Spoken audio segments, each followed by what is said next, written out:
खोर्ली म्हापसा इथं एका बेकायदा भंगार अड्ड्याला आग लागून सुमारे 50 लाखांचं नुकसान झाल्याचा अंदाज व्यक्त करण्यात येतोय। सुदैवानं यात कोणत्याही प्रकारची जीवितहानी झाली नाही।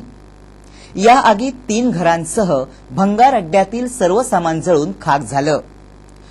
पोलिसांनी भंगार अड्ड्याच्या मालकाविरोधात बेकायदा भंगार अड्डा चालवत असल्याबद्दल गुन्हा नोंद केला असून दोघांना अटक केली आहे।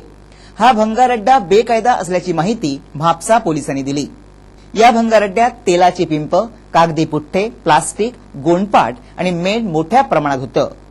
ही आग एवढी भयंकर होती की पूर्ण खोर्ली परिसर आगीच्या ज्वालांनी व धुराने वेढला होता।